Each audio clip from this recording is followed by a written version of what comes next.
weekly webinar.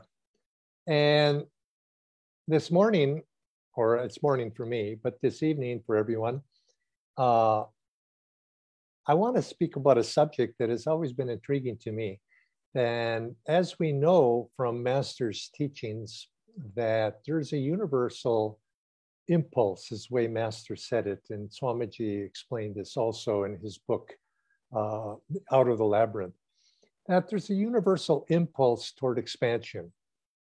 Not just, it's sort of embedded in the universe itself, expansion. We see the universe on the physical side expanding, but also it's a movement toward expansion of consciousness on the physical plane, but also on the metaphysical plane as well, a greater, a desire for greater joy. And Master based his teachings very subtly on this principle. I say subtly, but he was very overt when he said in his first lecture, when he came to the United States, he said, all souls are seeking happiness. It's a universal principle, and it's an expression of that universality of expansion, a seek for greater awareness.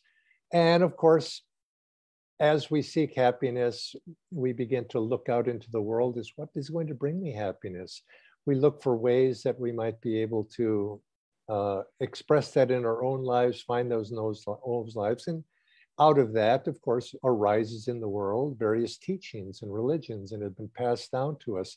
Say, try this. This has been found to be successful, or try this or that or another thing. And so we have in the world today a lot of many different expressions of world religions, philosophies. You even have fads and things that come and go, telling us how we might fulfill ourselves, that supreme desire within ourselves to seek happiness, to find happiness in life, but true happiness. And of course, religion in the highest sense is that path that is going to give us truly what we want, and expresses it on many different levels. And of course, a true religion is said to be true on all levels, not just philosophically, but also true in practical application into our day-to-day life. And so I titled today's class, or today's discourse, is True and False Religion, and or something to that effect. I didn't see what Bara actually wrote, but how might we be able to understand what is a true religion and what is a false religion? Because there are many things in this world that purport to take us to what our true goal is, but don't really do that. And I want to begin by reading something that Swami Kriyananda wrote, and it'll kind of give the tone of where I want to go with this. And I'm going to bring it up on my screen so I can see it here. Okay. True versus false religions. Swamiji writes, is it possible for a religion to be great? Is it merely bigotry that would make us say that some aren't great? Certainly, some are not as great as others, or they evolved from different levels of consciousness. It's not always a master who creates a religion. When a religion comes down to us from an avatar, a divine incarnation, when it is something that God has sent to earth instead of man merely creating it in the aspiration to know God, then we have one of the great religions of the world. Lesser religions are those which merely concern themselves with making man a socially responsible animal, enlarging his vision of life on a social level. That is, of course, one of the purposes of all religions, but that's why we call religious even some philosophies that deny an afterlife or deny God. True religion is God-made, not man-made. Outward forms do not constitute religion. Religion is true if it provides soul nourishment from within. Like all things natural, the human body itself is made to permit life to flow through it, through the spine especially, and from the spine outward into the nervous system. True religion teaches man how to fill his body, his entire being from within with divine vitality. So there, I'll put that away. And this is a sense of, I bring this up because when we talk about religion, it's like Swami said, you can talk, there's true religions and there's lesser degrees. And this becomes a tricky subject actually to talk about, because we said, oh, who is this to judge? Who's that? Who is this person or that person to judge what's true or not true? But there's a certain fact that certain beliefs will take us to our goal more truly and aspire to a high goal. In other words, we can believe anything in life. We can believe the world is flat, but that doesn't make it so. So it is that in our day-to-day societal existence, many different teachings come along historically, or they come along on day-to-day. There's always seeming to be a new fad or a new thing, try this, try that. And the tricky thing is they actually might be helpful.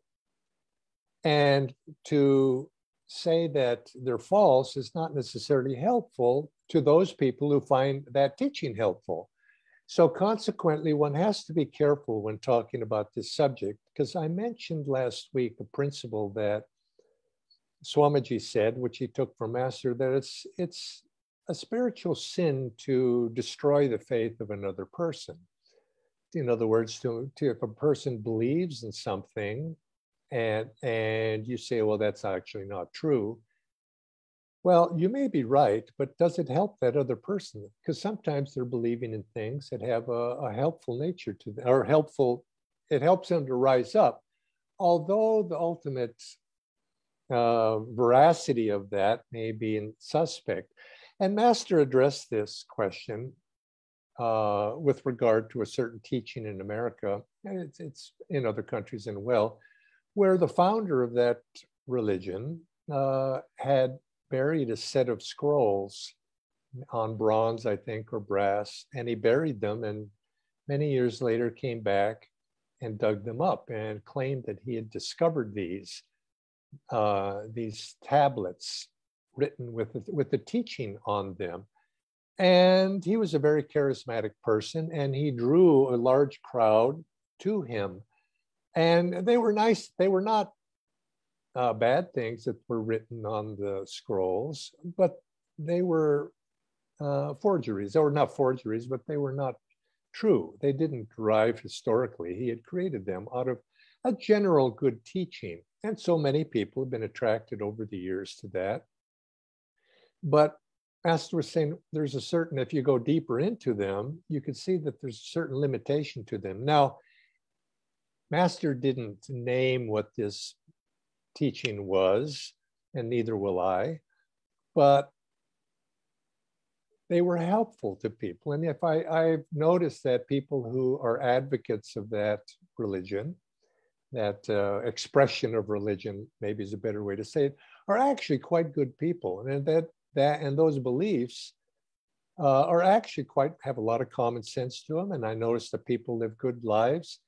It's just that the theology, if you go into it too deeply, is a little bit strange. And this is why in that particular belief system, they don't go into theology very deeply. It's more about how do you behave in life and it actually has had a very good result on people. So to say that one religion is true or false, so as I said, it's tricky to say that because it's helpful to some people.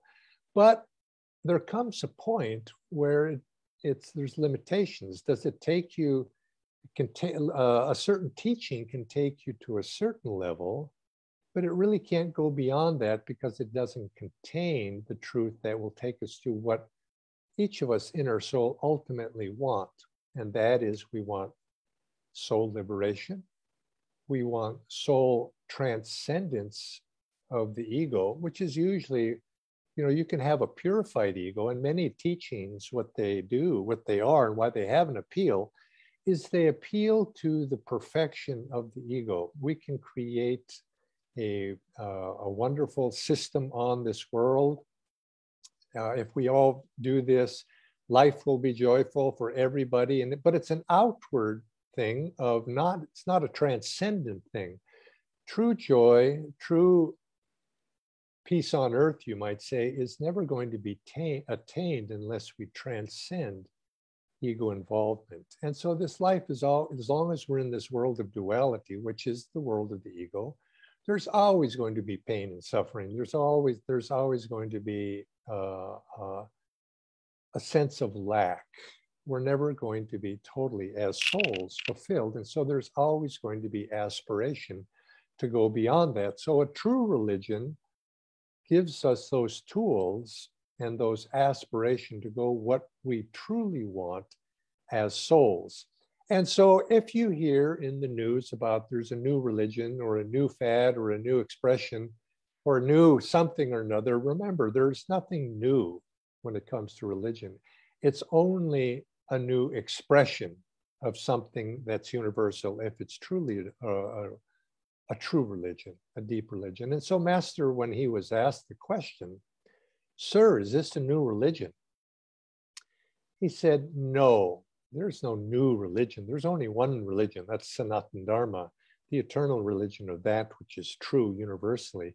But it's a new expression. And so consequently, you can have new expressions, but all expressions, if they're truly true, harken back to those true principles that have been passed down through the ages." And so but it's not always easy to distinguish. And because, like I said, sometimes false statements can actually be beneficial to a person on a certain level.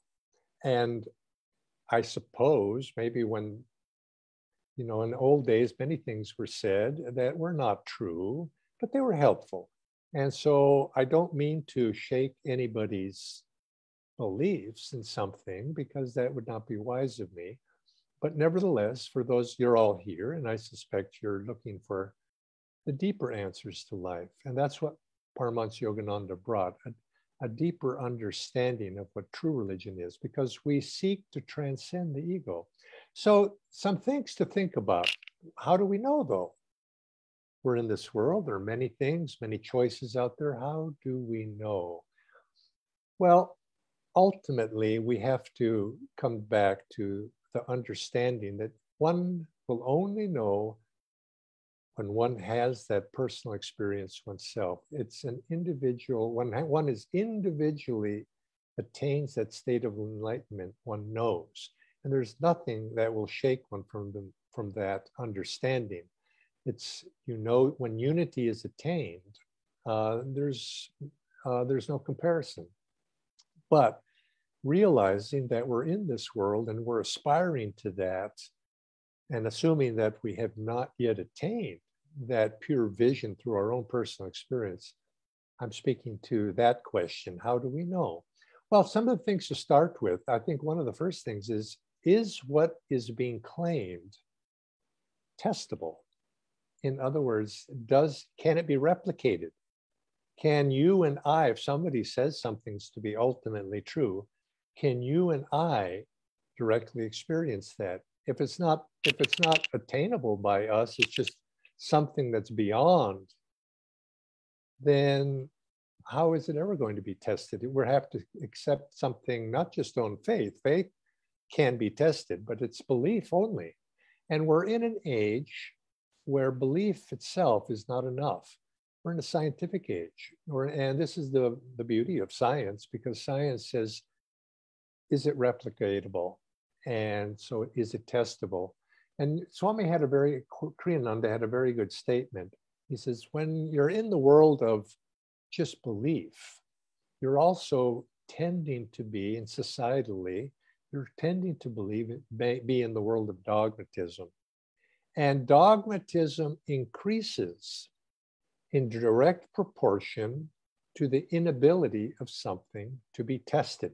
In other words, if you can't test something, you can make any statement you want about it, that there's no way to be tested. And then you can be very dogmatic about it. And this also applies to spirituality. But in terms of one's even one's own inner attainment of a certain state, is it testable? Are there ways to test something? Swami or Master Yogananda gave an example of a man who had come to him claiming that he was in a state of cosmic, he could attain a state of cosmic consciousness at will. And Master took one look at him, and he saw that the man had a restless breath, that he couldn't, he couldn't basically stop the bodily functions. His mind was here and there. And he said, no, that's not true. I think, man, you're Mr. So-and-so, you're mistaken. And so the man said, no, I'll show you. He said, yes, please show me. And so the man went in, closed his eyes, and went into a state. And he said, now I am in the state of cosmic consciousness. And he had claimed that he could bodily travel astrally to different places with his body. You get all kinds who make these sorts of statements. And said, okay, well, where are you now? And he says, I am on the top of the Taj Mahal. And Yoganandaji said to him, he says, well, sir, on top of the dome of the Taj Mahal, he says, well, Master said, I think there's something wrong with your dome. I think it's cracked because I see you sitting right here in front of me. And the Master, the man came out of his state, and Master said, let's try this in a way that's a little bit more that we can test it. And so he asked him and suggested to the man, because they were in a hotel room in some city that Master was visiting. And he says, put yourself in, there's a restaurant on the ground floor of this restaurant. Put yourself there and tell me what you see. And I says, of course. And so he went into his state again and put himself in the restaurant. Well, I see as you go into the restaurant on the left-hand side or the right-hand side, there's a piano, and there is a bar over here, and there's tables, and there's two people sitting in this table and another person over there. And Yogananda says, well, let me tell you what I see. And he told them a totally different scenario that was in that restaurant. He says, now let us go down and check. They went down to the restaurant, and it was exactly as Master had described, and not at all like the other fellow had described. And the Master was so surprised because he had been in a state, he said, I truly thought he was in this state of cosmic consciousness when he was traveling here or there, but he had obviously a very lucid imagination, but it was testable. And I think we have to be able to test that which is passed down to us. Test it practically, test it in your daily life. What effect do the teachings have upon you? Do they bring about those things that are universally recognized as states of deep spiritual attainment? Does it bring joy? Does it bring expansion of consciousness, bliss even? And, these things, now maybe a person can subconsciously induce those states in themselves, but is it objective? Do you see objective changes over a long period of time, not a day or two, but do the teachings that you follow or one follows, does it have a positive effect upon one over a sustained period of time? In other words, what are the fruits of one's practice? Do they bring joy, bliss, beneficial results? Not only in one's own opinion, but in others' opinion of you. Do other people see changes that are positive in you? Or do they notice these things? Do they give you soul nourishment? And we need to test, do a teaching, does it corroborate what it says, your own life's experiences of what reality and truth is? Does it corroborate that? Not if it's so consequently, if a teaching was saying it's proper to spread hatred and kill other people, in the name of one's religion, perhaps.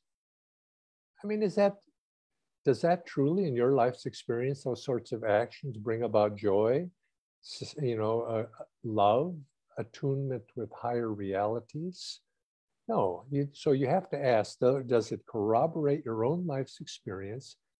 And in your experience, is it bringing those results to you? Because ultimately, you are the true test subject in any experiment that's going on. But we should take it beyond. I mean, you could say, did they reflect? How did they reflect in the lives of other people? Also, if you look at other people who are practitioners of that, you see these states that you're trying to attain, are they reflected in those people's behavior, in their bearing, in the direction they're going? So you look at your own life, but then look at the lives and character of those who are considered high souls in that religion, or saints even. Now we can study the lives of saints. And what are the qualities that they manifested? Are they, and so consequently, those people in whatever teaching you're attracted to, are they inspired? Are there saints? You know, we can't judge everybody in that, because not everybody, even in the greatest religion, you're going to find scoundrels. But of those who are saintly, look for saints in life, look for high souls in life. What do they practice? What are their beliefs? And look for the people who are demonstratively great people in life. What do they practice? What do they say? But even this isn't enough, because you have to realize even saintly people can sometimes, maybe they're not perfect yet. They're great souls, yes, but maybe they're not yet perfect. And so consequently, if they're not perfect, you have to realize that truly perfected beings are not that common in the world. But are those people that you admire going in a direction that, yes, they embody characteristics I would like to go? And if you have a certain belief, do you see that in those people? And so consequently, I mentioned right at the beginning, it's tricky. Like there are religions or sects or beliefs that may not be ultimately true, but for a person on a certain level, it's helpful to them. And so if you could say, oh, it's helpful to them, maybe I'll believe that too. Well, maybe so. So go that way. But in time, there's a certain plateau that you may reach. And if you find you've reached that plateau and you don't see others who have transcended that plateau, then you might consider what is the true nature of that belief system. Does the teachings that you're perhaps attracted to, do they correspond with the universal teachings of the ages as declared by great saints over the ages, and also declared by scripture, what are considered to be scriptures? Interestingly, Swami Kriyananda was, he was, with some of his detractors in his parent organization, they grew up in Self-Realization Fellowship, considered him a bit of a maverick because he was coming up with new things all the time. But the essentials of the teachings, he was not a maverick. He was actually very conservative. He would always use as his guide, what did Master say? And if Master said something, even though maybe it was something, you don't know the context always of what Master would say something sometimes, but Swami would always give Master the benefit of the doubt. And he would say, well, Master said this. And so although he would sometimes consider, well, maybe he also could have been something else, he wouldn't go against that, except in very, very rare cases where he was pretty sure that it was taken out of context or Master meant something other than what he actually said. So he was very conservative in that way. He was very conservative to the truth. What are the universal teachings of the ages? Or what are the universal teachings of the great ones? The masters throughout the ages have declared. And as he would say, there's nothing new under the sun. There is no such thing as new truths. Truth itself is eternal. There are new expressions of that truth, but not the essential teachings. And soul freedom in God is our potential. And this has universally been attested to by all the great ones throughout the ages. Inner communion with divine as its goal is the highest teaching. If that is not embodied in the teaching, transcendence of ego, inner communion with God, divine union, if these are not the goals of a religion, then, or a teaching, then they're suspect. They may be a good teaching, may be good, but they're not the highest. And you could say, whatever you're attracted to, does it accept the fact that the ego, or does it think of it as the ego as central to human existence, or does it encourage us to transcend ego? A true scripture is the latter. And there are many things in nice teachings that are basically aimed at perfecting an ego-embodied soul. Now, those are noble things, but they're not the highest things. Ultimately, we have to transcend ego as one of the foundation stones of all the great saints and sages that have come down throughout the ages. You could also, when you're reading scripture, true scripture has a certain, and this is hard to qualify or speak to, they have a certain power, a divine power. And of course, one has to have a sense of spiritual sensitivity to vibration. But you see that as your sensitivity to vibration increases, certain scriptures endure throughout the ages because of that vibrational power that they convey. They may be hard to understand, but yet you have to say this has some sort of power, and it's a good power. There can be negative powers as well. But, and also you could say that do the words of a scripture convey the conviction of personal experience? And so consequently, you read the words of the great saints who speak of the highest states with absolute personal conviction. Now, again, this takes a certain amount of discrimination because people can be misled also in that. But I think you understand that there's that element. So maybe it's not the first element to judge something by, but nevertheless, it's something to keep in mind. And you could see that also in the world of testing, the validity of a true teaching has been demonstrated by the uplifting influence they have on sincere seekers who have devoted years to their practice. Not somebody who's come and 2 months later, oh, I feel so uplifted. Well, lots of things can do that. But people who have practiced something and have been uplifted for a good portion of their lifetime, it's had a positive influence that can be demonstrated by your observation, by other people's observations, and by their own testimony. And they're sincere. And that, again, is something to take note of. And another one along those lines, does a teaching come down through the ages does it have its origins, you could say, from a liberated master or from an avatar? Avatar being a liberated master who has incarnated with a special divine mission. Now, this is also a sensitive one at times because there are traditions that don't derive from liberated saints. We often share this statement.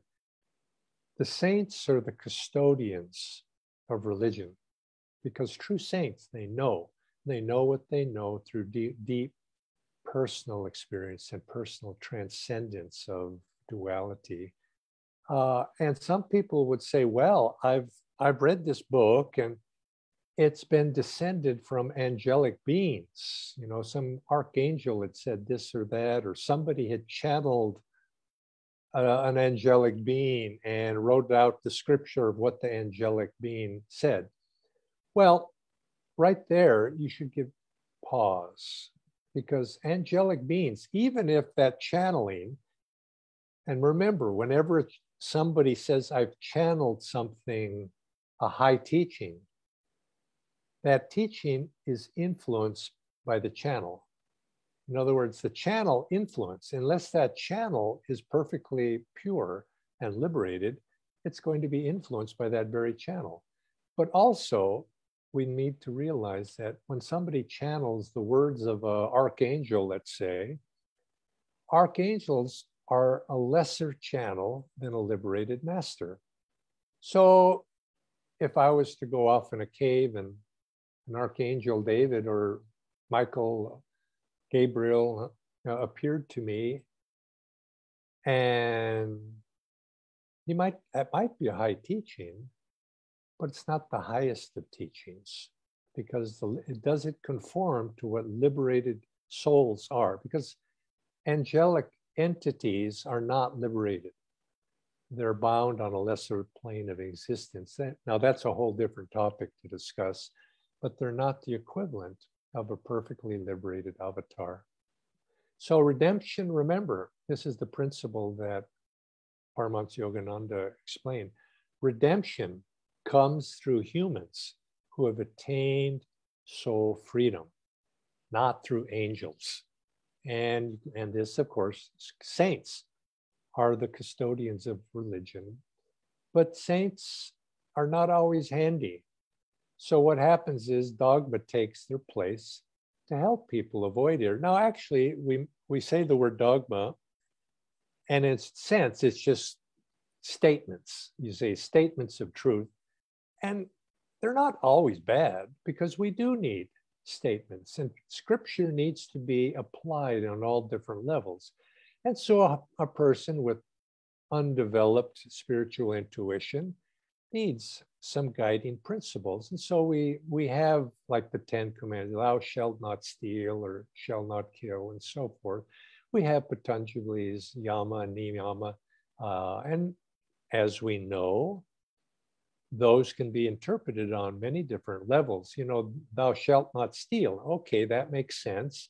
Societally, it's much better not for one person not to steal from another. But ultimately, you take it to a deeper understanding, is taking from another is an affirmation of separation from another person. Taking from another is a mine and thine. And I'm only taking from myself. Taking from another is an affirmation of a form of lack in myself. What is it that I lack? I think I can fulfill that lack by something outside myself, which is a falsehood. So to steal, we have to understand, is on many levels. Taking that which is not ours by right already. Now, you see, we'll have to, and so as long as we're doing stealing, we're affirming separation, we're affirming ego. So a true master, but of course, never denies the truth expressed by another master. He may express it differently or give different emphasis. And so thus Jesus says in the Bible, he says, think not that I come to destroy the law or the prophets. I have come to fulfill the law. And so again, people were saying, oh, Jesus Christ, he's come with a new religion. And he's basically casting aside the prophets that have gone before him. And that wasn't the case at all. He came as a new expression. He came to fulfill what the prophets had said in their time, in their language, in their context. And he came to say the same thing, but in a new context. And so again, that's a subtle point between those 2 points of view. But people can believe many things. And I say, going back to what I started with, it can be tricky. Don't upset other people's belief system if it's doing them good, if it's helping them. It may not help you because you may be in a different situation. But again, look closely. Don't just, you have to take the teachings and you have to relate them back into your own life, and starting with the sense of self-honesty. I don't know all the answers, but I'm open to being guided to the right thing. And you test something. Is that really true? Is it bringing me joy? And I think if you, as you progress further and further in your understanding, take it back to that basic principles, you might say the cornerstones that you have made of your own spiritual life. God is joy, God is bliss. I'm a disciple of a great master. What did the master say? Take it to that level. Now, even there, the master would say, yes, take what I've said outwardly, but you really want to take it to the point where you can test it inwardly within your own self. And because this world, when we live in this world of relativity, true teachings can only be verified for our own personal experience. And so ask yourself, is it taking me in a good direction? And I do think you practice Kriya, you meditate, all of these things. After a period of time, you have to look within yourself, is it changing me in a direction that's good? You don't know absolutely yet, but is it changing me? Is it helpful? And then perhaps you need to compare to what? And is it taking me in the direction I want to go?